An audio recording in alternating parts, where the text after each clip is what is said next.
Good afternoon, everyone. Good afternoon. Good evening, actually. Thank you for joining us on Turning a Moment into a Movement. I am Jay Love, and I represent the Justice for Gerard movement. Gerard is my son who was wrongfully convicted of a crime he didn't do, innocent and in prison. Uh, uh, I just want you guys to know that a wrongful conviction can happen to anyone at any time. There is um, Nothing, no qualifications, nothing. Anyone can be wrongfully convicted for something they didn't do.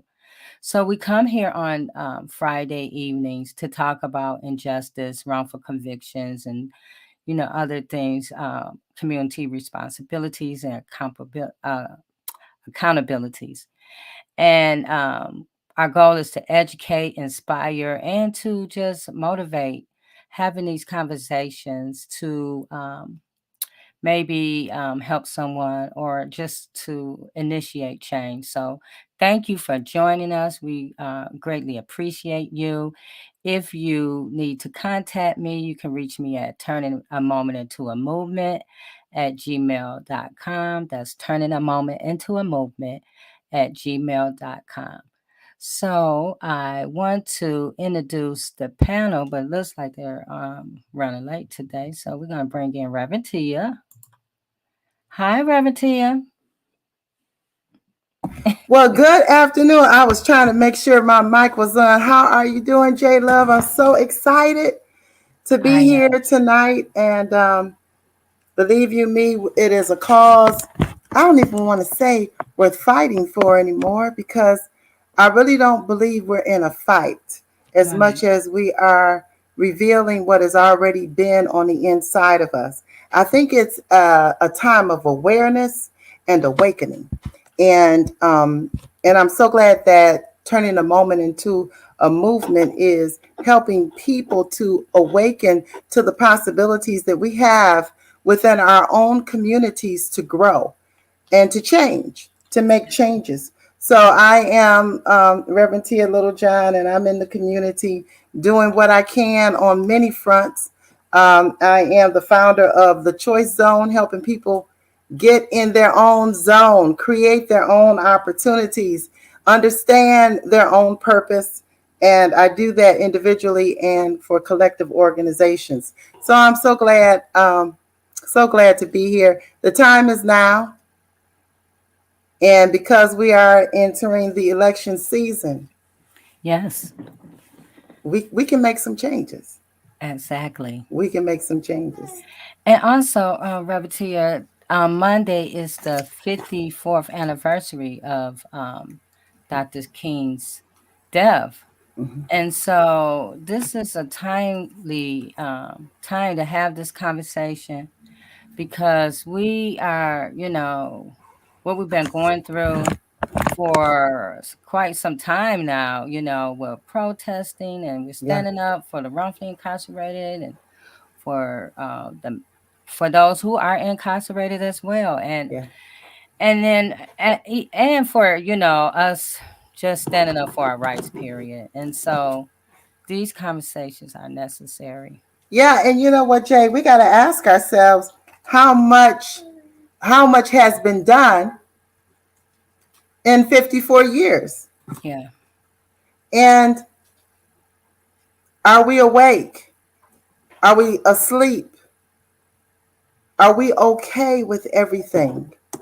And it really today is more of it's a time for humanity, for the Yeah. love of humanity, to begin to speak out, to demonstrate what humanity really looks like, and not be inhumane.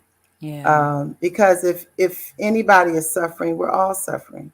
I think we Exactly. have not maximized.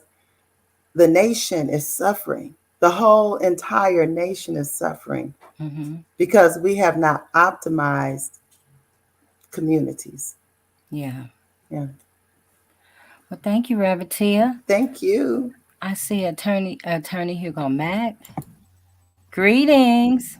Much love, much love, much love. J Love, my leader. Oh, I love my leader. I love my leader. You are such a personality with Sam Riddle. I mean, he needs you like 3 times a week, not just one time a week. You just compliment him so well. Hello, Reverend Tia.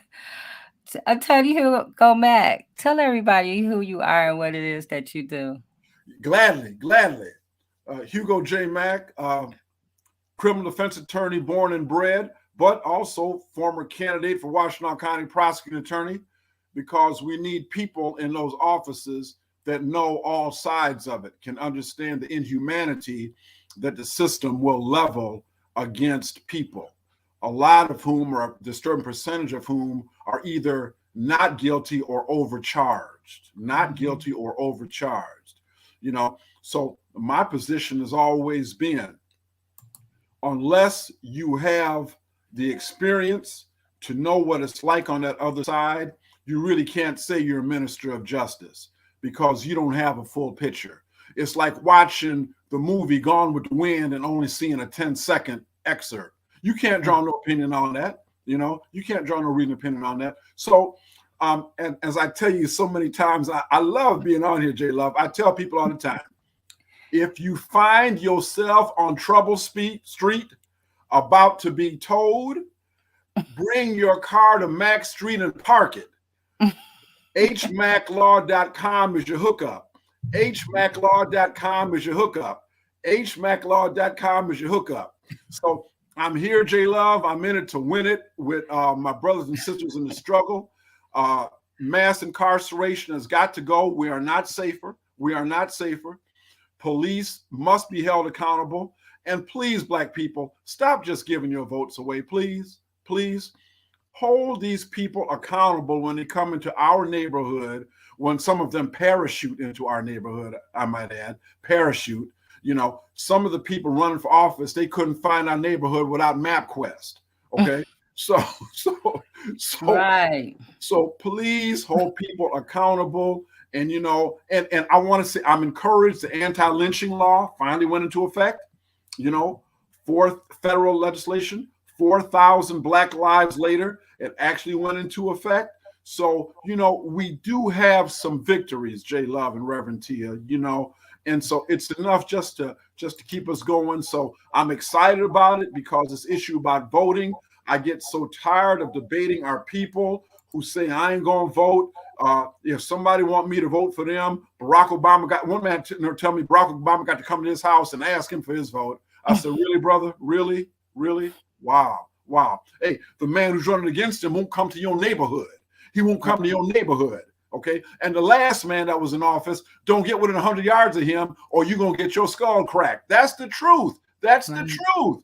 You better not be carrying no protest sign around that man. And he tell people, go ahead, crack some black heads. I'll pay all your legal bills. Don't worry about it. Right. Anyway, I'm sorry. I didn't mean to get long, but I love you. I'm glad to be here.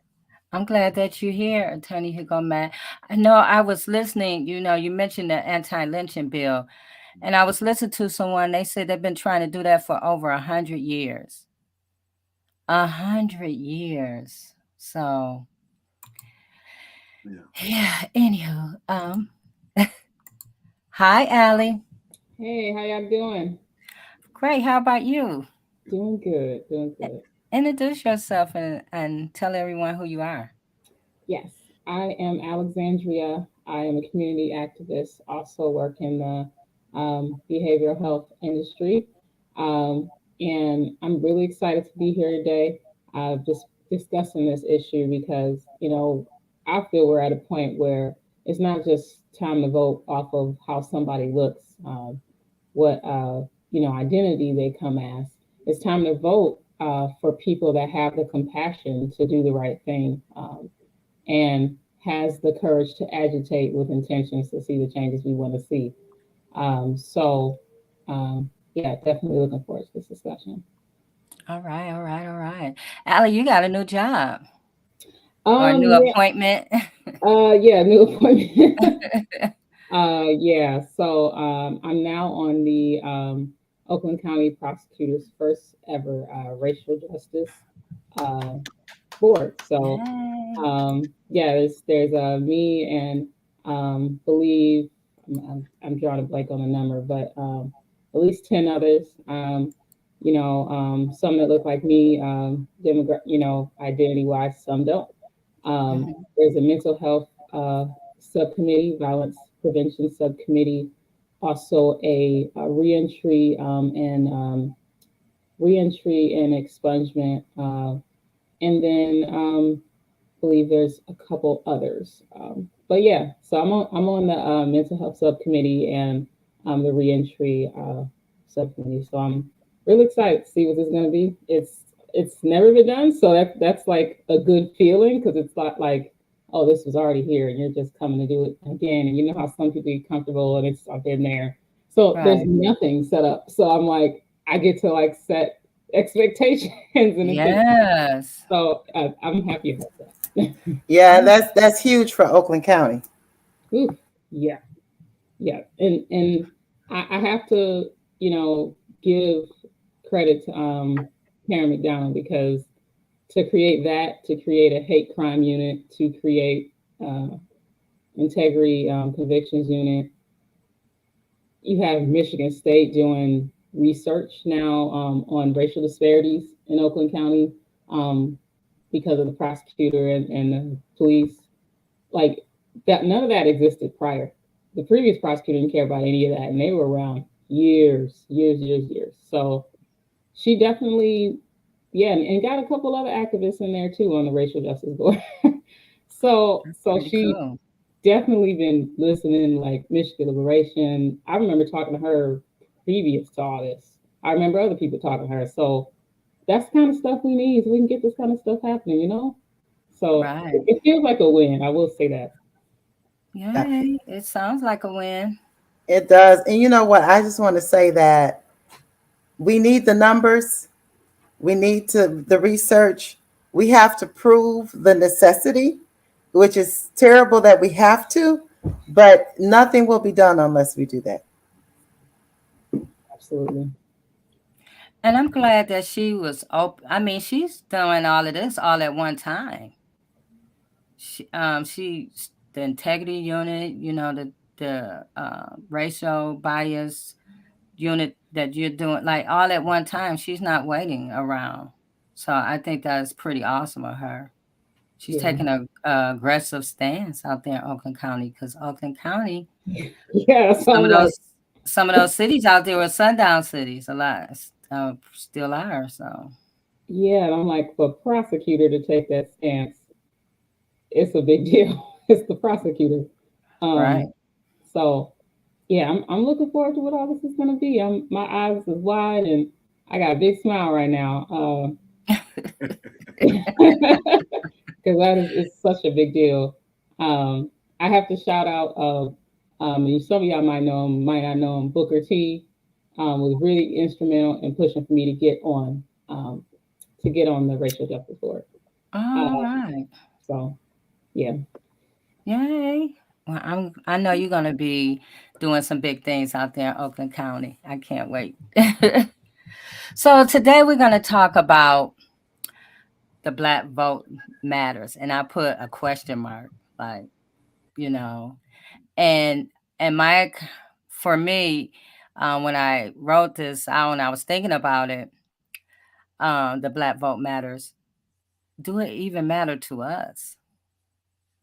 And so it is a conversation that is needed because a lot of us think when we're talking about voting, we're talking about a 1 day process where we go vote and it's over. But really, it's a 24/7 type of situation where we always have to be aware of what's going on in our communities and our surrounding areas. Like, especially in our communities, because what goes on in our communities affects our lives, and the people who represent us in our community affects our daily life, like the mayor and the police chief and the prosecutor and the state rep. Like all of these people affect you personally. And I don't know if we really, the judges, we really, pay attention to what's really going on, or do we, or are we really paying attention? So I'm going to bring on our guest. Hi, Gwen. Hi, Jayla, Tia, Attorney Mac, and Alexandria. Thank you for inviting me. Thank you for joining us. Would you introduce yourself and tell everyone what it is that you do? So, my name again is Gwendolyn Winston, and I am the co executive director of the Wisdom Institute. And the Institute is a grassroots nonprofit organization, and we focus on African American womanhood and girlhood. We promote gender equity, healing justice. We talk about revolutionary love, and we think voting is revolutionary love. And accountability in life and leadership so that all girls and women know power. So we talk about power. And some of the things that we advocate for is womb consciousness. We advocate for reproductive freedom. We advocate for the right to have a lawyer when you're being evicted or displaced. We advocate for water affordability. We advocate for voter protection and voter education. And all of that which we advocate is so tied to the vote.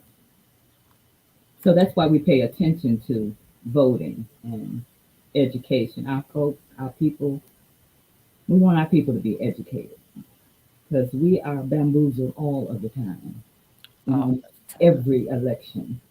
And so what we say is, don't you see? Don't you see? And we don't.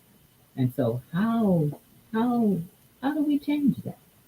How do we impact our community? So we're in a search. We're in a deep search. And what we know is that the time to act is always. Exactly. Yes. Always. Always. So, I'm just going to ask you, Alexandria, I'm going to start with you. Do the Black vote matter? It does matter.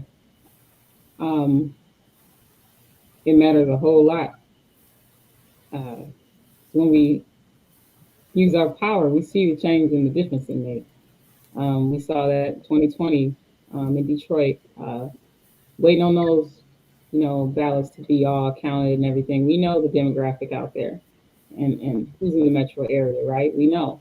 And we saw the change it made in Michigan, making it where Michigan went blue, and Michigan's a swing state. And we know how hard it is to get to swing blue with all those other areas in Michigan. And we saw the difference it made. We also saw that in Georgia. That was all Black people who made Georgia blue. That was the Atlanta area, which is majority Black, and we did that. So it matters a whole lot. We have a whole lot of power, and we can do so many things with it. Attorney Hugo Matt?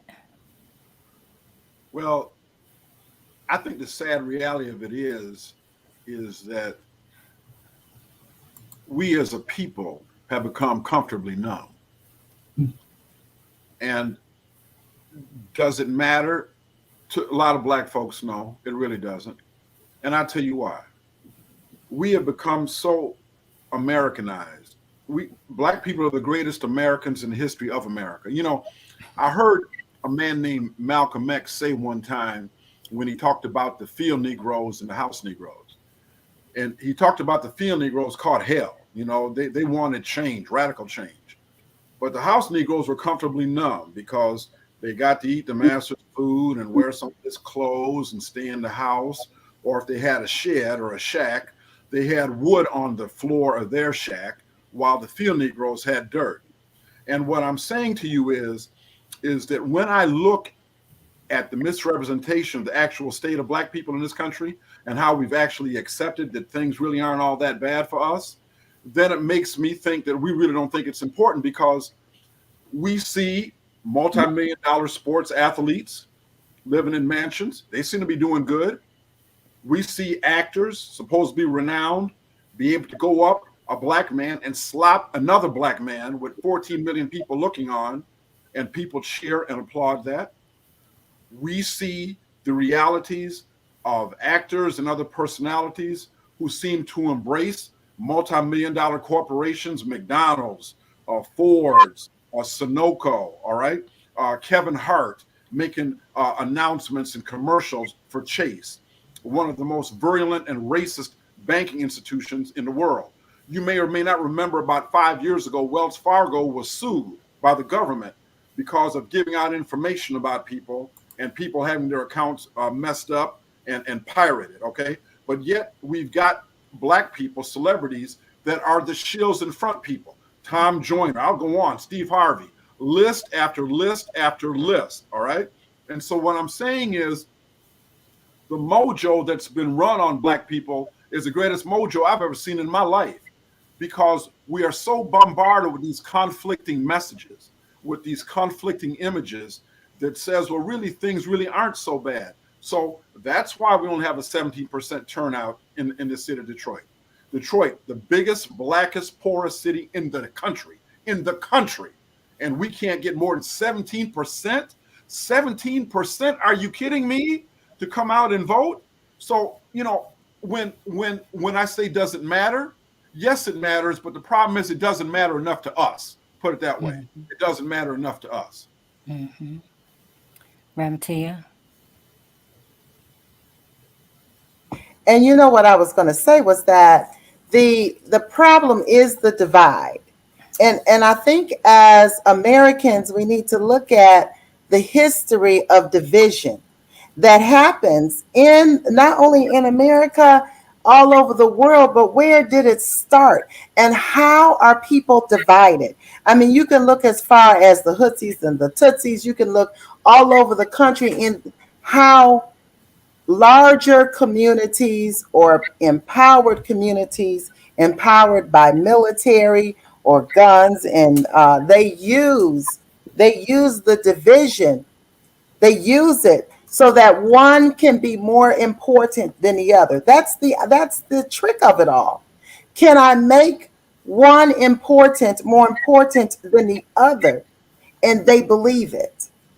And then we treat ourselves in the same way because we're following whatever narrative is out there, whatever the narrative of the day is, whether I mean, just check it out. Whatever it is, whether it's in your clothing or whether just look back. How many times did people go through different fashions based upon whatever the end thing was on what they saw on television or in the media?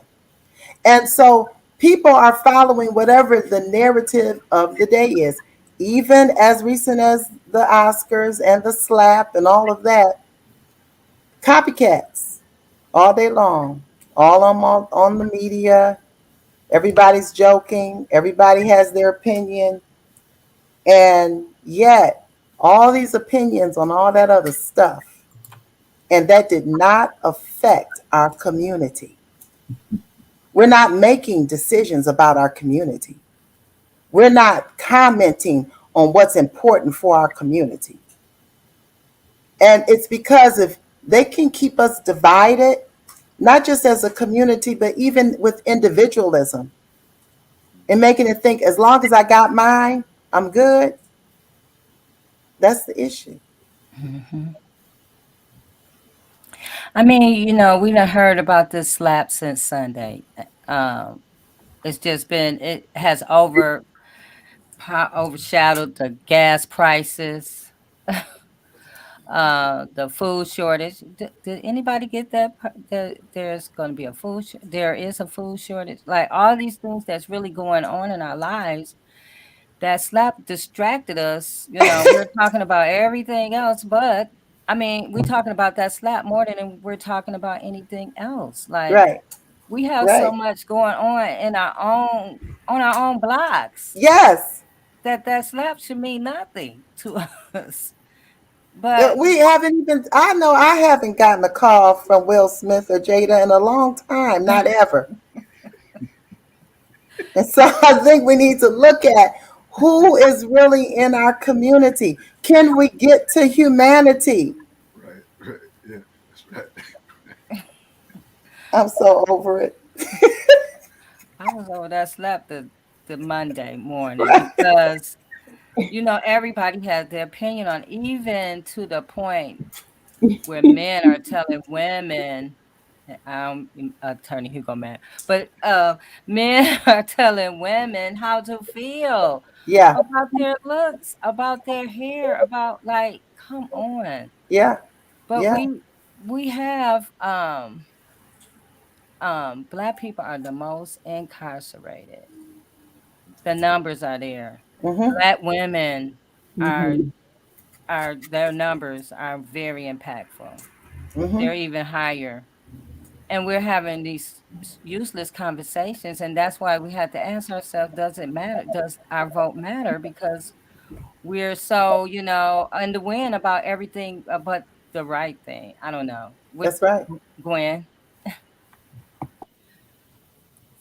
I envision voting in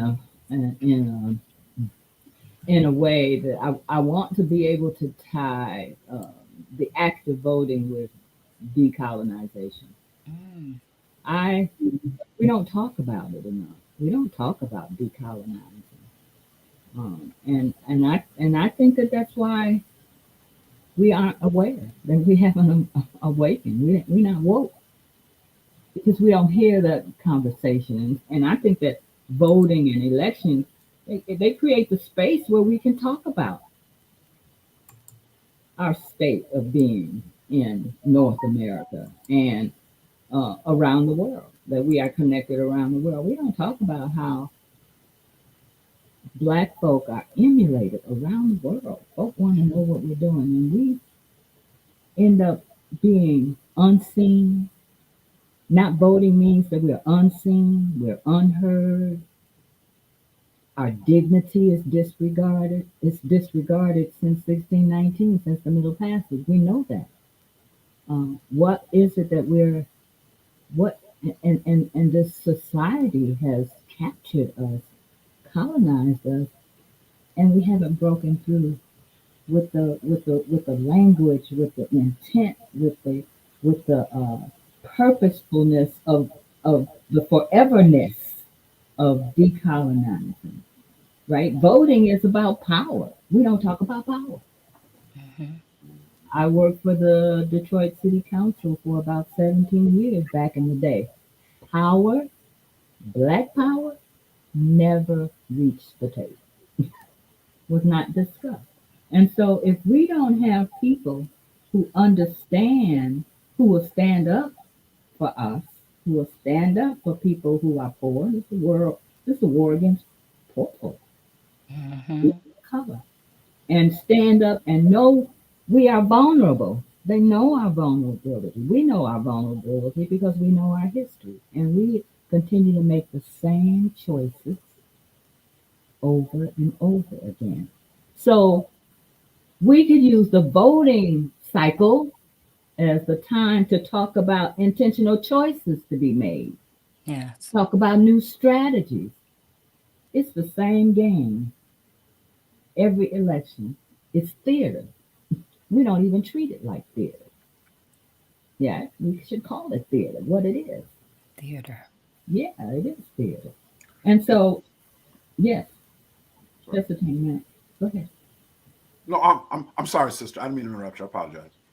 And it's you know what it you know I heard you talk about the people in the media. We're making choices based on uh, actors and celebrities, and it's going to take ordinary people.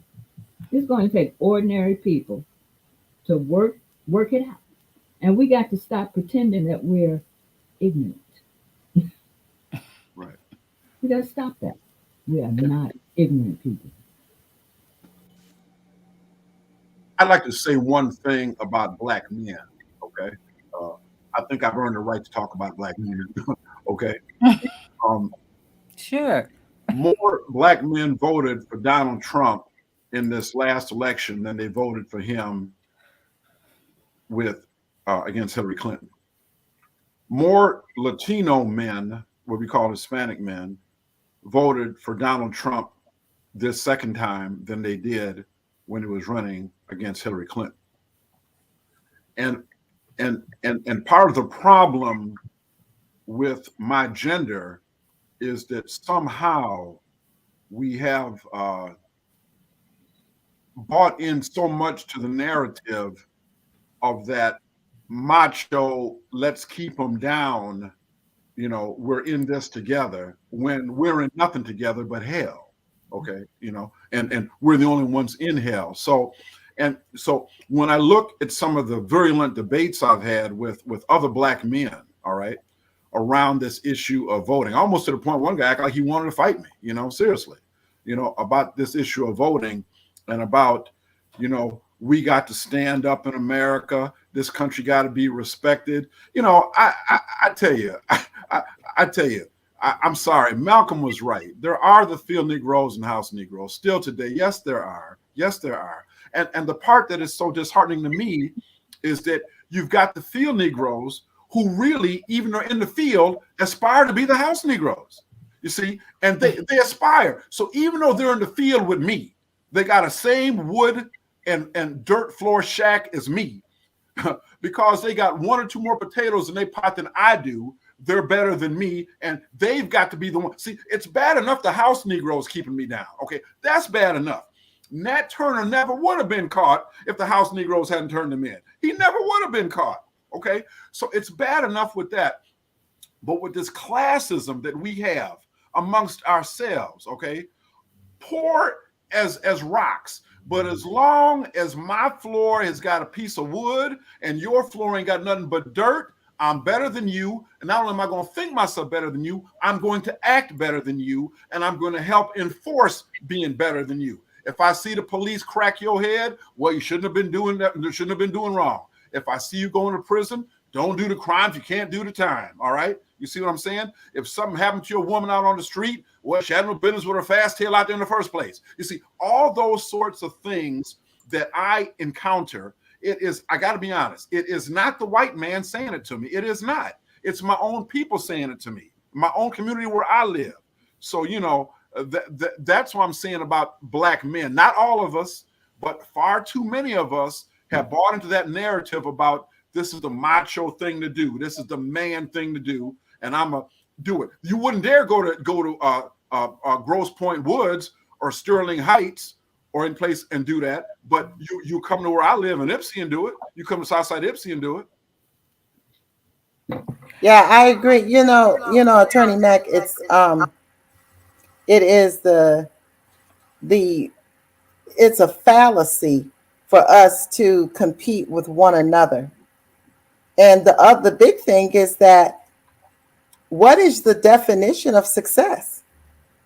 See, we have to redefine what success really looks like. And do not allow someone else to give you the definition of success. Don't allow this world to give you the definition of wealth. Because you can have all the money in the world and be a miserable person. You can have all the money in the world and still treat people wrong. And that's not prosperity to me. That's right. So it's up here, because then if you have your own definition of success, it doesn't matter what everybody else is doing. Mm-hmm. At some point, we can rewrite our ethics. Where's our standards? Mm-hmm. Not long ago, I asked children at school, I said, well, what are you doing for the weekend? And most of the children, I asked boys, and they said, oh, Miss T, I'm going to be home. I'm going to be playing video games all weekend. I don't ever have to stop. I said, you'll be on playing video games and watching, I forgot one of the other things that they do, but to me, it's just wasted time. And very few people said, well, Miss T, when I get home, I got to study my own language. And then I have to do more math. Yeah. That's a difference. And I remember my son telling me, Joshua said, Mama, you teach us so much after school. Why don't you just homeschool us? You always have that smart child there. But I realized that a lot of the education I needed to give them at home, I needed to enrich their life at home. And we need to enrich our communities in our community. And we need to redevelop success and wealth and ethics guidelines in our community. Let's be different for a reason. Yeah. I often wonder, so how do we do that? Earlier you talked about it's so important to know the statistics and the the stats and the reports. I only count up to number one. I don't need to know any more statistics. One death, one lynching, one. Um, and so we have all of this information. We know that our communities, our people are being destroyed. We know that. We got all the statistics in the world.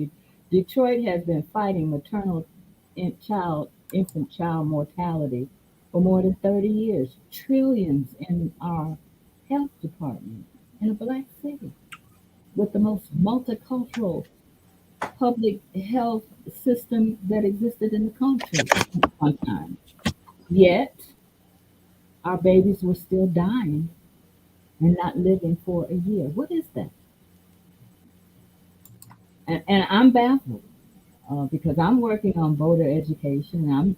I question some of our volunteers ask, so why aren't people voting? And no one has the answer, right? We know collectively that we don't go to the polls. We haven't been to, like you said, Attorney Mack, in more than 25 years. We haven't been to the polls.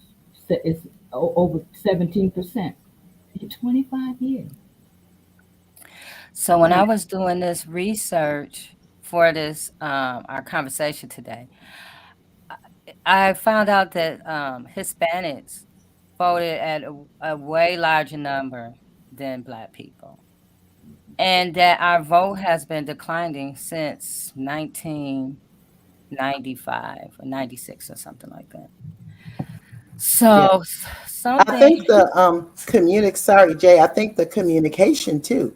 There was a time when collective communication, you know, there was information way before the World Wide Web, and we communicated face to face. They told us this is what this candidate is doing, and this is what we're going to do. And the candidates were in the community, and they had all of the candidates that were collected. The candidates were collectively coming together on agendas that affected us in the community. What are we doing today? Well, we have been raised, acculturated. We have been our thought systems and belief systems have been not ours, and we are still looking for charismatic others. Mm. I We're still looking for charismatic others and not understanding the power within. one of the things I'm hearing is like, oh, Go ahead. I'm uh, sorry. oh, you could. One of the things I was hearing is like, how do we measure or how do we fix it? Like the how success should look. And one thing we can't do is base our success on whiteness, and that is the standard that was set when America was founded, um, and when the Constitution and everything was created. It starts there, making sure subconsciously you're not doing that, because everything from the SAT test um, and how you score on that being measured based on what, um, it starts with that. Um, and then we can start to see, the pendulum of justice swing in our direction when once we're measuring it the right way. And to me, that will lead to people turning out voting. That'll lead to so many of these other issues being solved. We What is successful is what is authentic to ourselves, and whiteness isn't authentic to us. Um, yeah. So it goes back to the decolonization again piece that Gwen was talking about. Because if you're so, I say program, but if you're so embedded into the way that um, the norms of white America, then you're beat down, I guess, and you question everything that everyone else is trying to say. You because it's against the narrative that you have grown to believe in. So it comes back to the decolonization. It's letting go all those things that you've been taught that's working against you, even even in school. even, within your family dynamics, all those traditions and habits and rituals, it's time to like question those things, because why why is it that you don't have the urgency to make your communities better? Because they're not going to come and say, hey, we need to tear down all these houses and build new houses. For you. Right. Right. Nobody's going to come and say, hey, we're going to come on your, we see you guys have all these potholes, even though they ran on, we're going to fix the damn roads. But they're not going to come on in your neighborhood and say, oh, wow, this whole stretch is going to take you making a demand, having an ask, and making a demand. And if you're just like okay with breaking your tire rods every other week and having a flat tire, nobody's going to come and say, hey, that's enough flat tires for you. You know, Right. it's going to be up to you. And so if you just, depending on somebody to come save you, then hey, they're not coming. Oh, Right. they're not coming. They're not coming. They're not.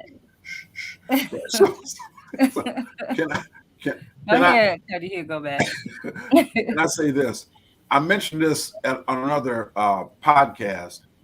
In 1933, a man by the name of Dr. Carter G. Woodson wrote a book titled "The Miseducation of the Negro," and that's what 90 years ago, what have you? Okay, and what was true that Dr. Woodson discovered then and said then is true now.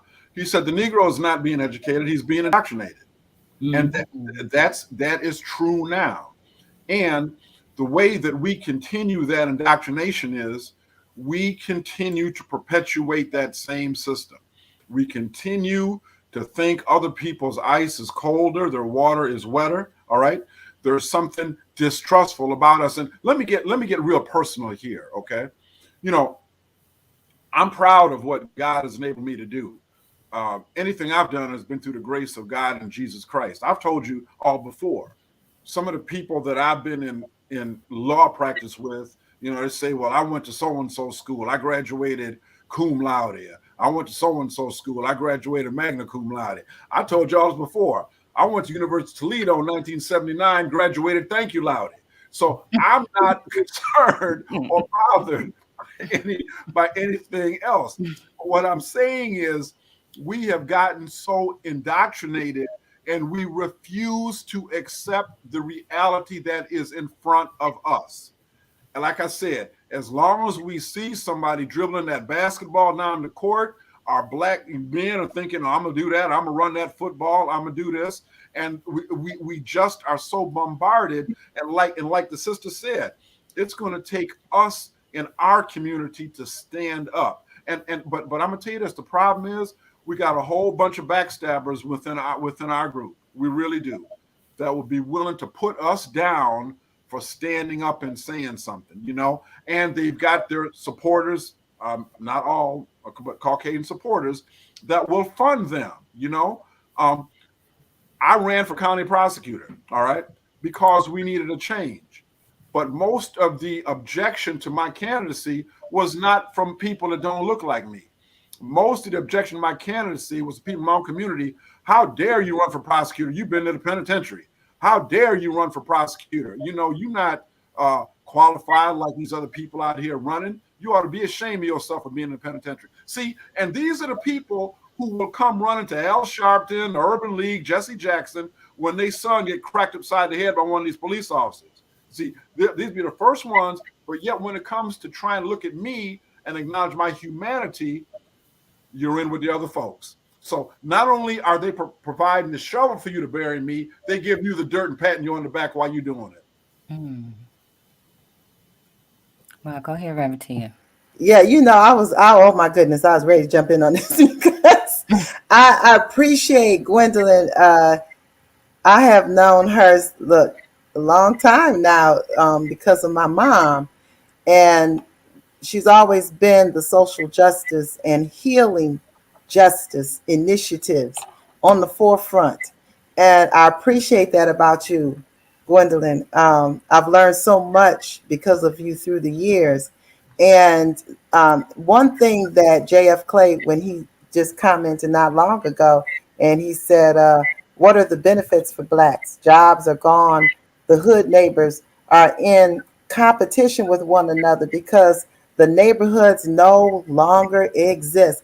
And, I want to key in on that because Gwendolyn has been on the forefront on many issues. I'm going to tell you one thing that has been affecting our communities, and that is the housing, the housing issue. People are losing their homes, especially through the pandemic. And even though there was supposed to be initiatives out here through the government to assist people, unless you were a part of it, some people don't realize what was actually happening and how many people were actually losing their homes. I'm gonna tell you something. Even people who got on Sarah for assistance, that's how come I appreciate what you've been doing.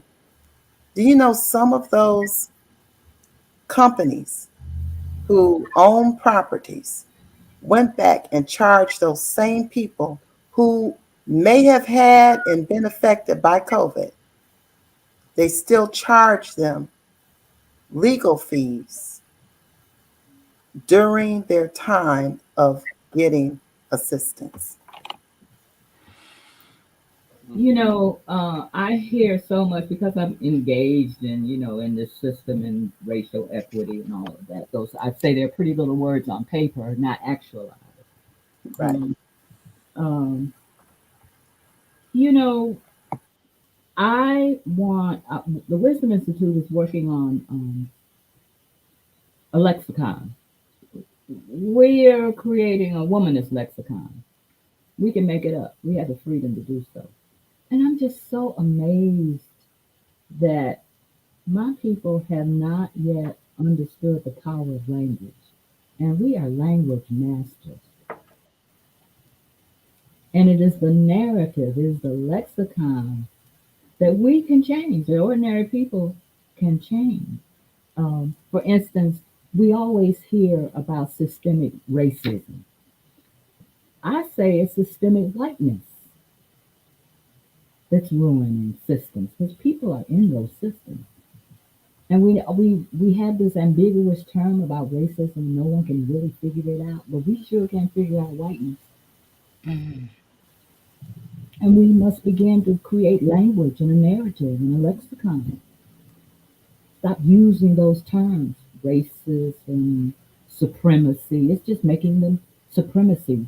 It's used all of the time. We're giving it life. We got to Mhm. figure out another way. We got to figure out some other ways to say these things. We're not hearing it. We're not listening. We're Right. not getting I get that. You say white supremacy, and that supremacy means supreme. So you're giving life to the whole thing. You're right. Go ahead, Alexandria. I, I did not really have anything to say. I was I was just over here feeling that, and that was a mic drop moment. Yeah. Attorney Matt. For once, I'm speechless. Not you, Attorney Matt. I know this. But you know what? I got now that I said I got something else to tell y'all. April Fool.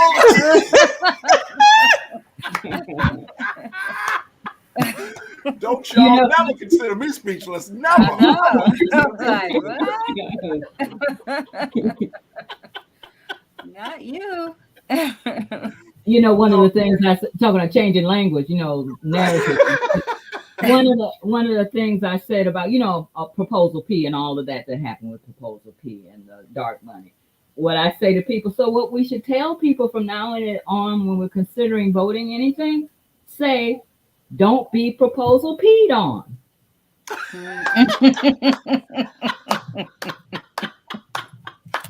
What we understand.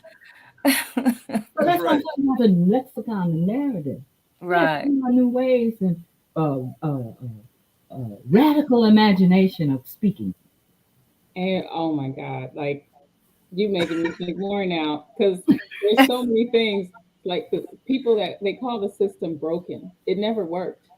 You know, the Louisiana Penitentiary used to be a plantation, like, and it's just a like, it never worked. So why are you saying the broken system, and it's caught on? And Yes. quite frankly, it never worked. So why are we carrying on with that narrative and allowing it to continue existing? Like, yeah, radical change in our language. Yes, because those words we say, it programs us.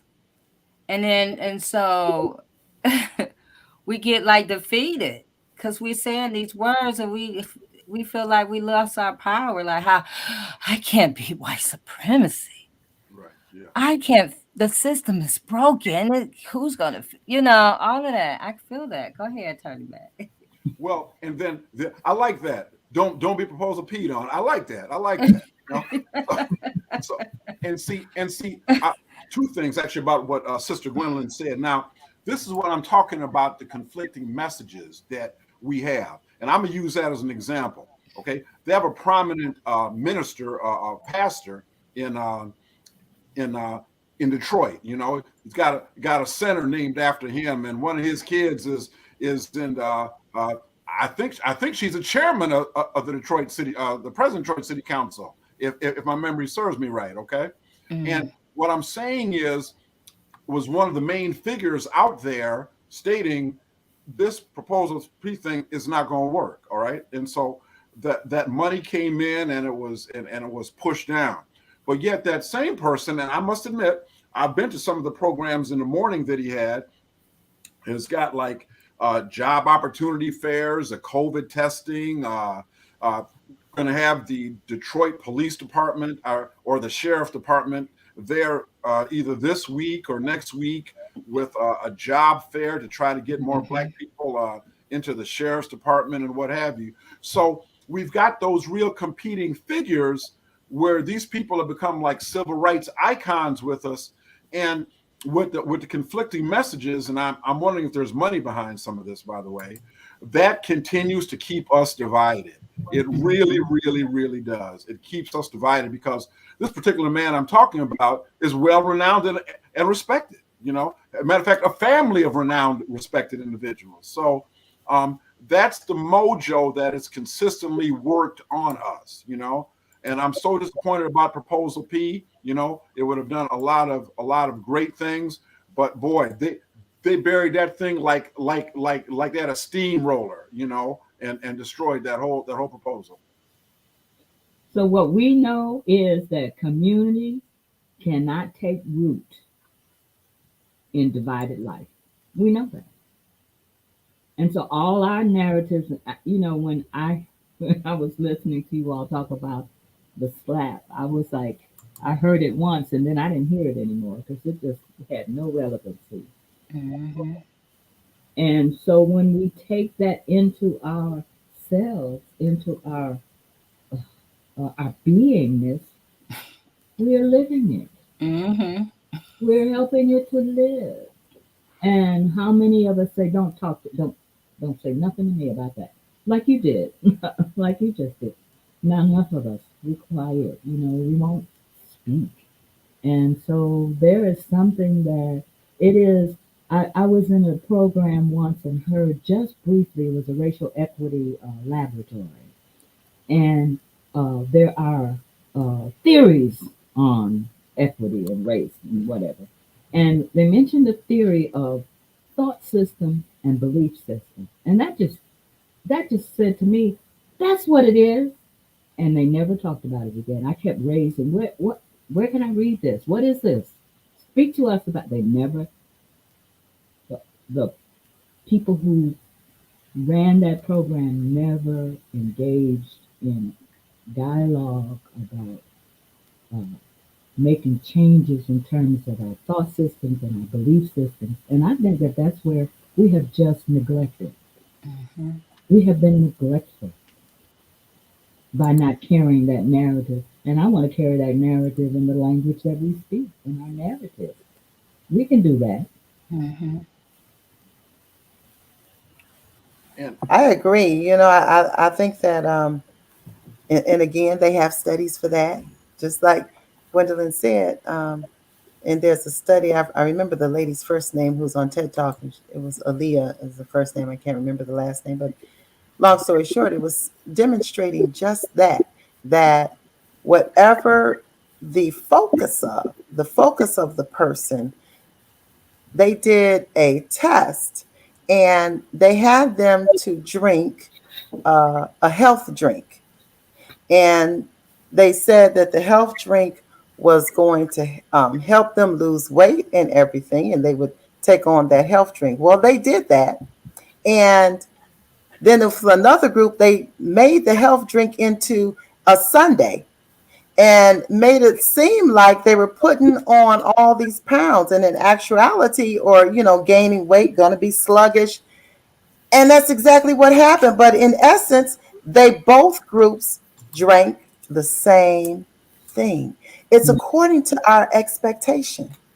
So what are we expecting in our communities? We do have power, but how are we giving our power away? Who are we giving our power to? What narrative are we giving our power to? And that's why I appreciate Gwen's work in the community, because she's really looking at the narratives. How are we speaking? What are we speaking to ourselves? What are we speaking into our community? I was like astonished to discover that there are 357,000 women of voting age living in the city of Detroit. That's more votes than the mayor got. That's more votes than the congressperson got. More votes than the state senator got. More votes than the city council member got. School board, county commissioner. 357,000 voting age. And see, we don't talk about numbers, and we don't talk about voting as a numbers piece, the power of numbers. And voting is also giving power to people to have say-so about money. We don't talk about that enough. There are some circles that do, but we can use our language to talk about it. We could talk about that. Right. We can draw the picture through our words, through our art, through our music, through our culture. And Well, if could I say something Go to ahead. you? Along the line of what good sister is talking about there, and generalizations are often dangerous, but at 67 years of age, I don't care no more. I'm gonna say what I feel. Okay. Black people tend to be very emotionally driven. I heard one man refer to black people as like a herd animal, wildebeest, emotionally driven. Okay, now I won't say that about us, but what I'm saying is we tend to be in America very emotionally driven. And I'm gonna tell you an example of that. When we saw police dogs being sicked on people on TV, when we saw fire hoses being turned on people, when we saw people being beaten, women being drugged in the street to put in paddy wagons, when we saw state troopers on horseback running over people on the Edmund Pettus Bridge, okay, in Alabama, okay, we saw something visual that made us rise up emotionally and say that that's wrong. When Barack Obama ran for president, we saw something visual that made a lot of us rise up and say, this is something emotional I want to be a part of. But the problem with that is that when they can take the emotion away from us, I don't think we got a bunch of staying power. I don't. I'm sorry. I don't. Because it's proven time and time and time again. With these off-year elections, these presidential elections, I know the voting number is lower than presidential election nationwide. But why is it so abysmally lower amongst us? Abysmally lower amongst us. And see, part of the problem that I have with mass incarceration is that people do not realize that the 13th Amendment did not end slavery. It did not. What the 13th Amendment said, slavery is outlawed unless it is a result of a due process for conviction of crime and punishment. Please, please, please, and I know I'm preaching to the choir, read that 13th Amendment again very, very carefully. So the problem that I see as an attorney dealing with my people is that we don't view incarceration as a form of slavery. We don't view it that way, but that is exactly what it is. Okay, and I'm not saying there's some people who don't deserve to be there. Don't get me wrong, but it is taking you away from your family, away from your job. It's limiting your economic access. It's certainly destroying your voting access. You can't vote in jail or prison once you've been sentenced. Okay, and it is dehumanizing to you when you have a system where you have a pandemic like COVID and people who are doing maybe 5-10 years or whatever of a prison sentence are dying in a penitentiary. That is a death sentence, whether you want to admit it or not. So what I'm saying to you is the problem that I encounter with dealing with Black people, particularly Black men, we don't realize that it could be your son, your daughter, your brother, somebody in a system of slavery. Because if they did away with the 13th Amendment, brought back slavery, I bet you Black people would be involved in. We'd be involved in. But you see, we just don't understand the nuance of what's happening to us, you know. And so that's part of my fight, J Love and members of the panel, dealing with other Black men, because Black men got to step up. We do. We got to step up and be the men in our community and be the fathers and husbands that we're supposed to be, you know. Well, Attorney Hugo Mack, you know, when just I think it was today or yesterday came out that this gentleman was wrongfully incarcerated in Detroit, Wayne County. I guess he was exonerated a couple of years ago, last year or the year before, because a police officer felt like, who is retired now, he Southwest Detroit. So he, whatever the dealings was, the cartel was threatening him to kill his family or whatever. And so he felt more comfortable with putting an innocent Black man in prison than, you know, going about the business of the job that he elected to do. So when we talk about this, for me, having gone through it or whatever, I feel the outrage. Like, where is the outrage? Like, how is that even a decision? And when they say that Dana Nessel, you know, looked over and decided not to charge, or this man is not going to even face any charges for this. This is, again, these people that we are voting for. They're saying that it's okay to put Black bodies in prison to save your own life. And so when we sit back and we don't get engaged, when we say, you know, when you talk about wrongful convictions, and the first thing, well, how you know, and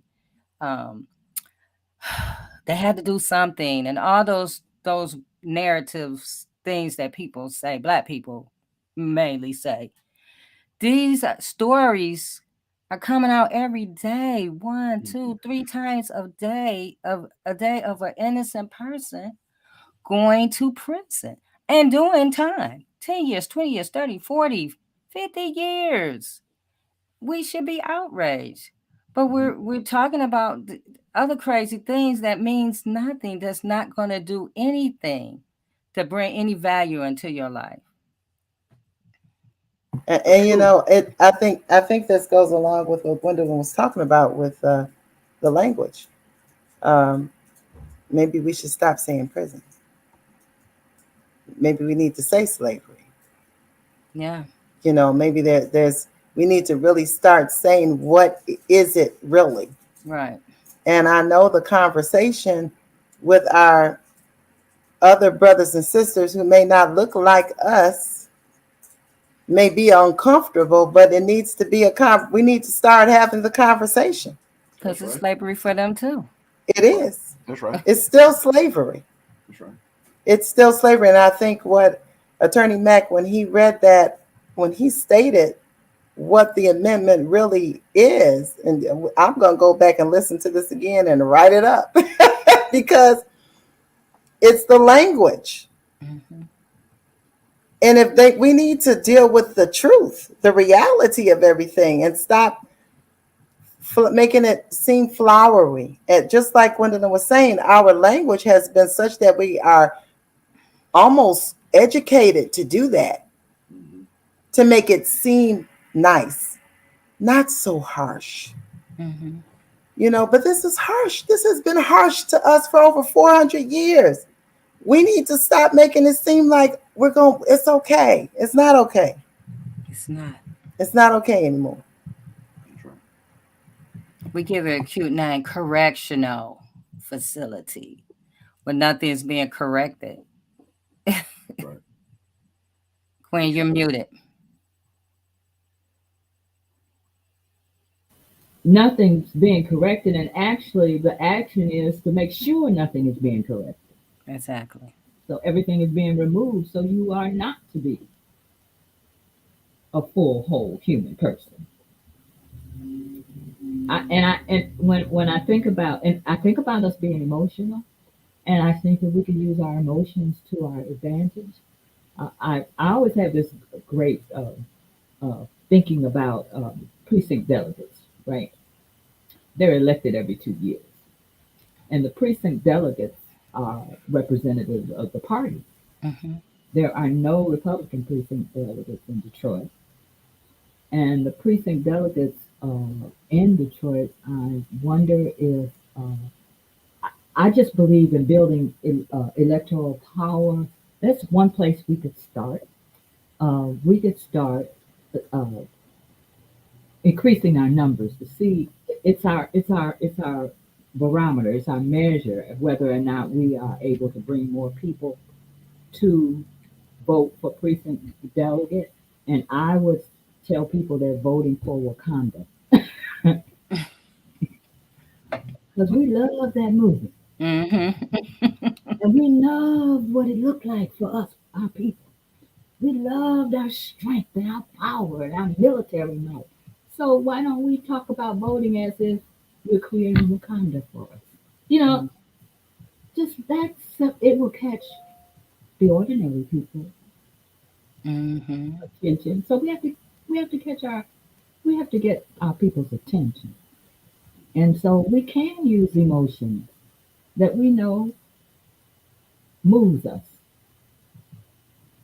So I figure that in my vision, I see all the black people would run for the Republican precinct delegate, and therefore they would have a voice in the Republican Party. They could be the Tea Party. I mean, it could be our training. It could be our training for our young people on the systems. We can start there. It's a radical imagination kind of. Yeah. Right. Right. Right. Right. Right. And precinct delegates positions are vacant. And as the system is now, uh, the party operatives just tell them what to do, and they do what they're told to do. What if we had the radicals as precinct delegates? Mm-hmm. The party. I mean, it just seems like, and people pay no attention to that position, and it has the possibility of power. So we ought to be talking about power Right. and the number and the power.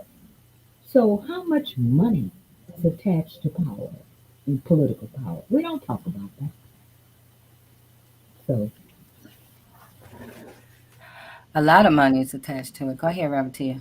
I was saying we don't talk about the money, but we need to have, and I think it was that JF Clay on the comments who talked about the financial literacy and that we don't have the financial education all the times, or that talk within the community or with our children.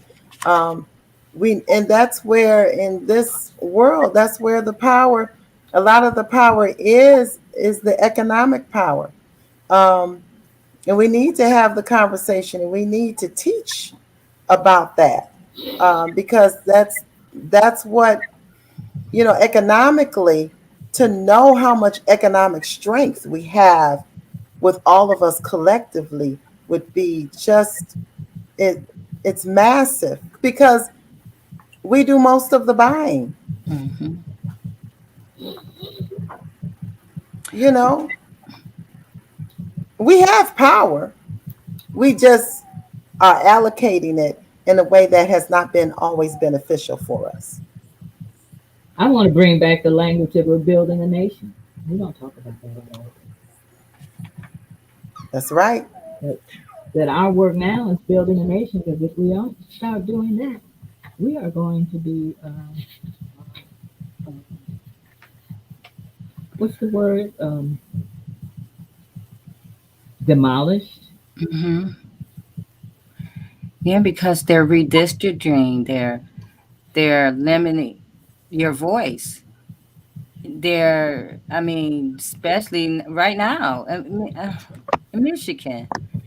Yeah. After that whole election thing, now they draw the maps, and Detroit's all divided up and mixed in. Yeah. So they're taking on purpose. They're taking your voice away. Right. And go ahead, Attorney Matt. Oh no, I'm sorry, J Love. I didn't mean. Go ahead. I'm sorry. No, go ahead. Oh, okay. I know you good people believe me, okay, but it's part of my professional paranoia as a lawyer not to come back and give you my authority for what I'm saying, okay? So, but I just want to read something to you, okay? Okay. The first is from the Michigan Constitution of 1963. That's when y'all folks there got together and wrote the Constitution, rewrote it for 1963, okay? And I want to read you from Article 1, Section 9 of the Michigan Constitution of 1963, okay? Okay. It says, neither slavery nor involuntary servitude, unless for the punishment of crime, shall ever be tolerated in this state, okay? Unless for punishment after conviction of crime. Now, I'm going to read you the granddaddy of all clauses like that. It's known as the 13th Amendment to the United States Constitution, all right? It says, verbatim, neither slavery nor involuntary servitude, except is a powerful word, isn't it? Except is a powerful word, isn't it? Except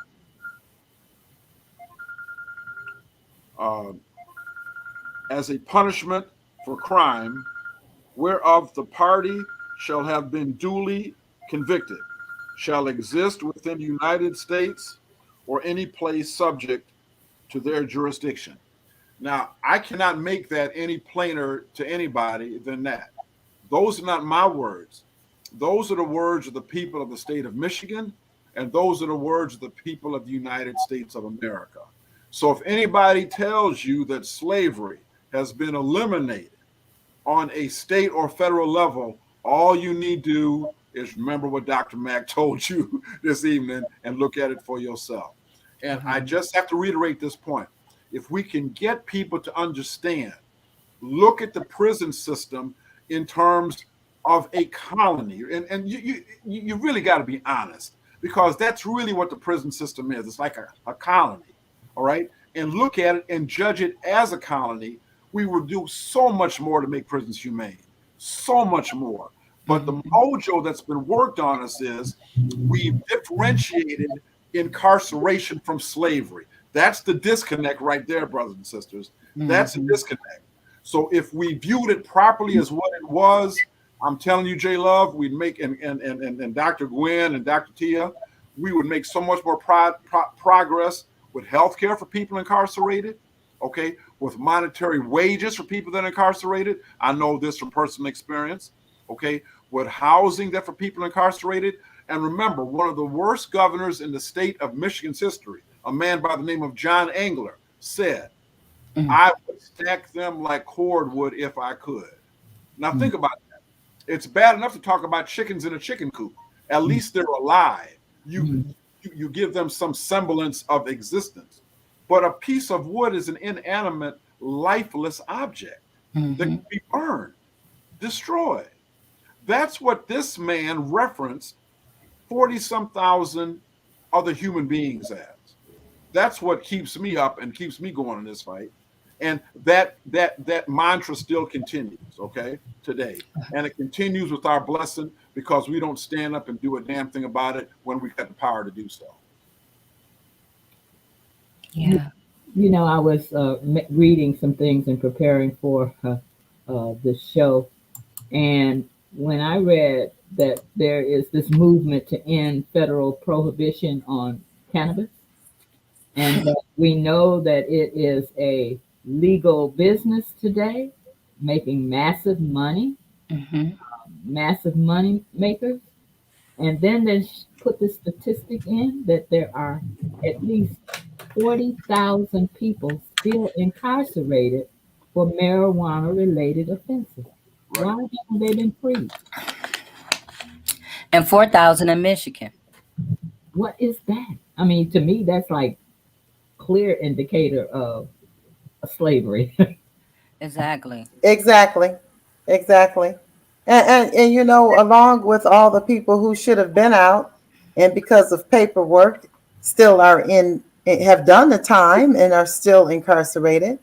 It is clear that, you know, that is a slavery system, and we got to call it what it is. We have got to call it what it is. Um, And and oh, go ahead. they need those bodies. They Yeah, need those bodies there to keep the ship going, to keep the machine running. It's it's um it's a business. it is. It's on the stock exchange. When I learned the prisons were on the stock exchange, I'm like, what? That's incredible to me. Go ahead, Reverend Tia. Yeah, because you know what, I used to tell my children we were the stock exchange. Yeah. We started off the stock exchange. That's right. You That's right. know, so and then when you look at some of these banks, you know, I think Attorney Meckett mentioned Morgan Stanley Morgan. You know, that was a slave ship. Mm.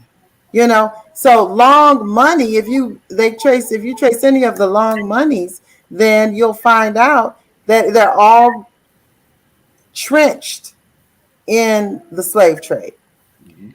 Mhm. You Banks and know, insurance companies, yes. Accounting system. Mhm. Yeah, and so when you have a system that, depend on these bodies, and like you said, you have a $1 billion marijuana business, but you still have people in prison with marijuana convictions. And that should be, you look at, I think his name was Michael Robinson, that was released. It took a strong push. It wasn't like, the people here in Michigan thought that he deserved to to get out. No, it took a movement to get that man out of there. And so when you have these, um, what I want to say, when you have these systems of slavery, they want to hold on to you tight because you're a part of their money train, and it helps their industry. Do you know there was I remember right during the time when Gerard was first incarcerated. I think it was like a town in the upper Michigan, and their prison was closing up there, and those people were outraged. They was upset. They was angry because that prison, um, basically the whole town ate off of that prison. That's true. That's true. That's The true. whole town ate off that prison. If That's you true. didn't work there, the people who worked there supported your business. They bought That's lunch true. for you. So losing that prison meant everybody was, that whole town was, gonna lose out, and they were fighting it. And I was just amazed that nobody was like looking at that like, why are these people fighting to keep a prison open? When Mhm. we're talking about reform, when we're talking about there's less crime, and Attorney Hugo Matt talked about that. There was less crime in Michigan, but we had more people That's true. incarcerated, but crime That's was true. down. That's true. So, and these people were fighting, refusing to wanting to let go of this prison Hmm. because they all worked there. That's right. And J Love, my life is an open book. Some people say it's too damn open, but what it is this: is that in Ionia, where I was at for a while, there are like 5 prisons. J Love, damn, 5 prisons.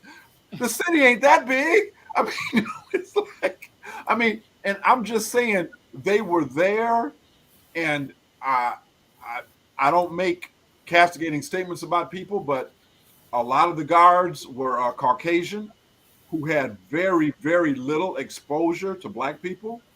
And there was a very tense situation, okay? And with the divide amongst Black people amongst ourselves, that even made it worse because a lot of the threat to a Black male like myself really wasn't from the white racists per se, okay? It really wasn't from them.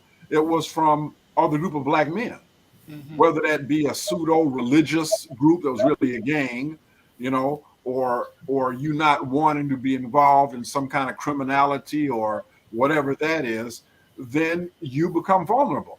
And so, they know that. The system knows that, and they know as long as they can keep truth in sentencing in effect and not make meaningful change in terms of restoring good time or even disciplinary credits, they know they'll always have that pipeline there with people being forced to stay in that penitentiary, and they'll always have a job. And I'm going to say this with all due respect to my brothers and sisters in the Michigan Department of Corrections. This thing about these corrections officers risk their lives every day, I'm telling you right now, the truth of the matter is you have more of a chance of being hurt getting up from your chair, J. Love, and slipping on a banana peel than most of these people working in the penitentiary system have, because the system is so structured. It's so structured that, but unfortunately, people have been killed. I don't want to get sidetracked, but it's all a facade to keep people going in their jobs. And these people are getting good money from the state of Michigan. They're getting good retirement benefits from the state of Michigan. You understand? They're getting college education paid by the state of Michigan. A lot of people don't know that. They pay for your college education. So they got a good mojo, J. Love. Don't plan on the prison population being drastically decreased anytime soon. They're not going to let that happen. Yes, the highest employer, the most, I think the most people are employed in the state is employed through the Michigan Department of Corrections. Right. And so when you have all this, everybody that's benefiting on it, and then you get somebody saying, hey, I'm running on reform and we're going to do reforms. And then we hear those words that, it sparks our, like, yes, finally, but we don't hold them to their word. And then there's no reform and the machine keeps going. So what we'll say is we're going to end slavery. Yeah, we're still enslaved. We ain't talking about no reform. We're ending slavery. Right. Right. That's right. That's right. That's right. That's right. Right, Gwen. You're right. We're going to have to hold her accountable for ending slavery. Well, I'll tell you what, after today, I ain't going to let nobody propose a pee on me no more. I'm going to tell you that right now. Gwen, you my sister forever, girl. I love that.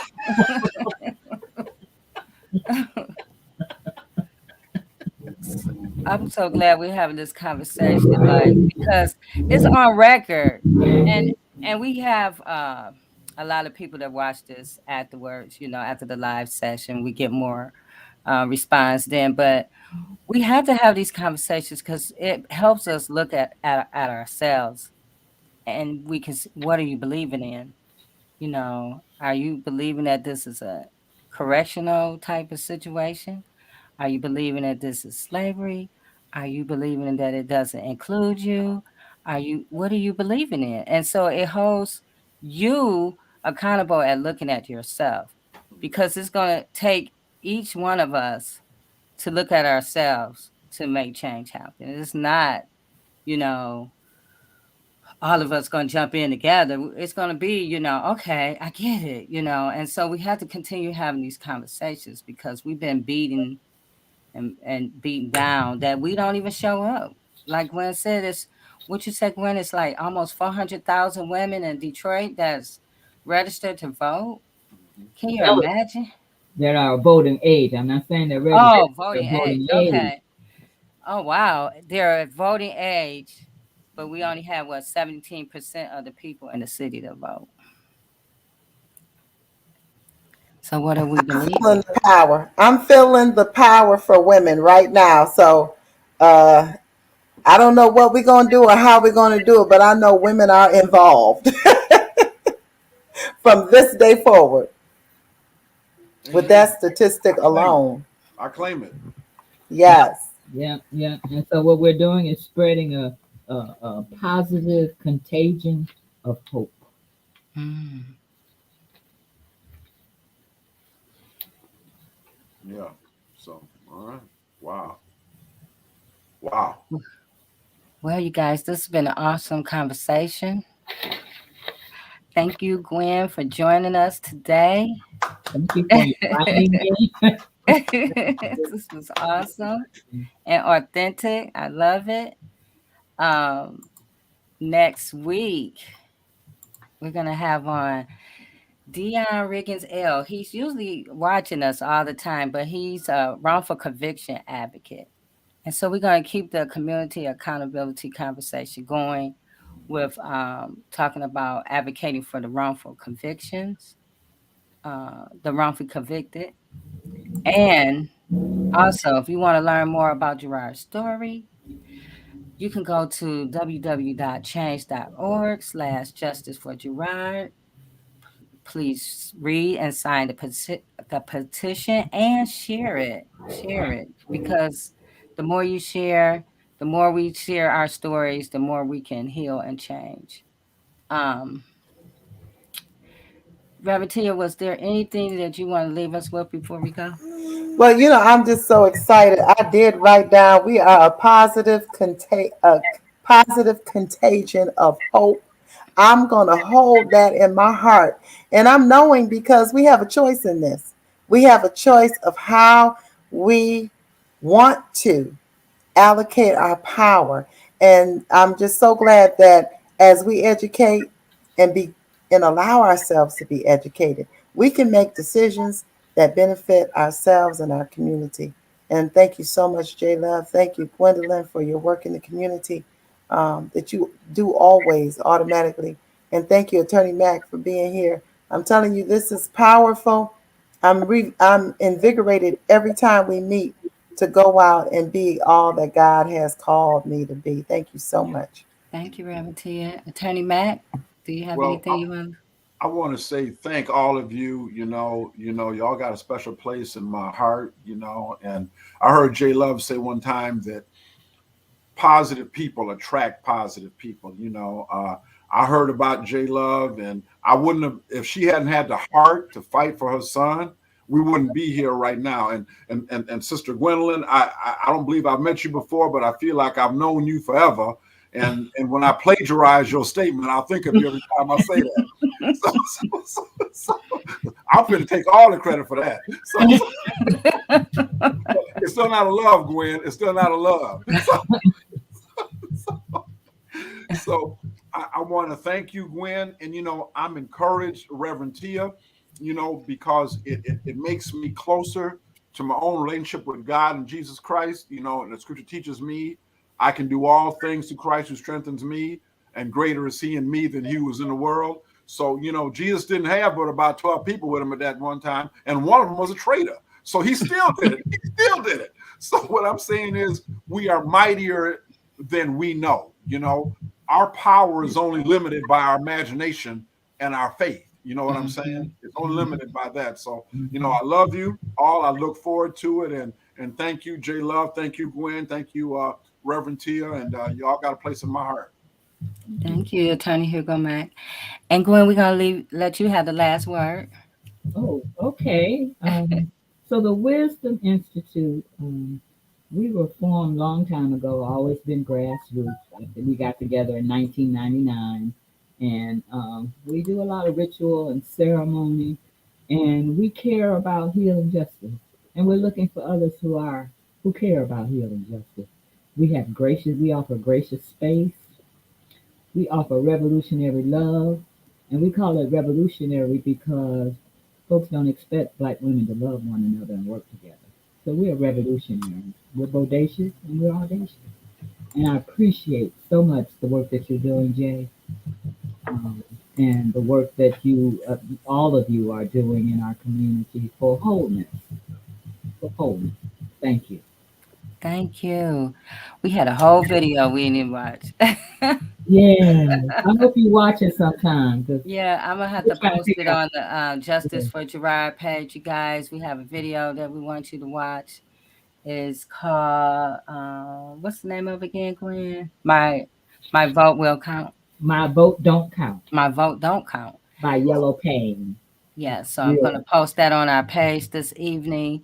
Thank you, everyone. Thank you guys on YouTube, Twitter. Subscribe, you guys, to the YouTube page, to the Justice for Gerard page, and we will see you again next week, next Friday, for turning a moment into a movement.